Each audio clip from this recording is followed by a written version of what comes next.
Okay, welcome to Treon's Realm. Today we're going to be looking at what Sony just announced.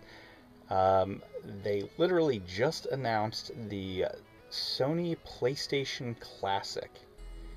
Basically, what this is Sony's own take on what Nintendo did with the NES Classic and the SNES Classic. I can't really say I blame them considering how much money Nintendo is making off of those two units. But I just found this really interesting. They basically announced that this system is going to be the same type of standalone, self-contained, micro console as the SNES and NES Classic. It's going to come with 20 games pre-installed, so I'm assuming that the thing's going to have something like a 32 gig internal memory, if I had to guess. Oddly enough, though, they decided only to announce 5 of the 20 total games. We got Final Fantasy VII, which was a given. Jumping Flash, which, kudos to them. That's a great game to bring back. Ridge Racer Type 4, which I'm hoping that they opted for that instead of Gran Turismo because it's far more accessible to the mainstream crowd. Tekken 3, and Wild Arms. Actually, Wild Arms is pretty interesting. I'm actually pretty happy to decide to add that one on there.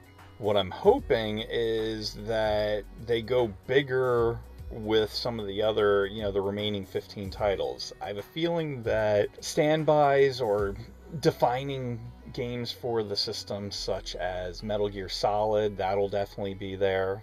I would honestly be shocked if at least one Spyro and one Crash wasn't on there.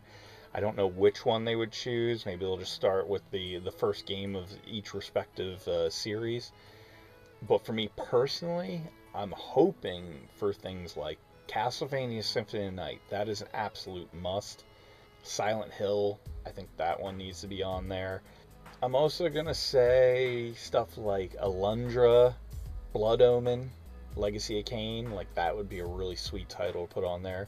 If they're going to have multiple fighting games alongside Tekken, I'm really hoping for Soul Blade, because that is a fantastic fighting game on the PlayStation 1. Oddly enough, what they showed for the hardware is it'll come with 2 standard digital PlayStation 1 controllers, which I'm really shocked on that one. I don't know. I'm assuming it's a cost-saving measure for them to forego the DualShock. It's just really odd that they decided to skip that, but maybe they'll go for a lot of earlier PlayStation 1 titles that aren't as dependent on the DualShock. The hardware will also come with an HDMI cable. I'm assuming that the visuals will be cleaned up at least a little bit. I'm not expecting high resolutions, but I'm definitely expecting something on par to playing your PlayStation 1 games on, say, your PlayStation 3. They are also including what looks like a mini or micro USB cable, but they're not including a power brick. So you're kind of on your own for that one, which is kind of an odd choice.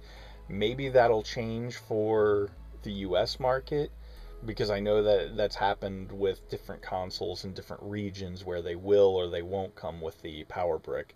But I'm assuming you can find one pretty cheap. All in all, I mean, for me personally, Sony's at the bottom of the barrel in terms of, like, when it comes to favorite consoles for me, but this is really compelling. Like, if you'd asked me about this beforehand, I probably would have just brushed it off, but now that I'm actually seeing it, they might actually get a sale out of me personally. Again, that's going to come down to the titles that are included.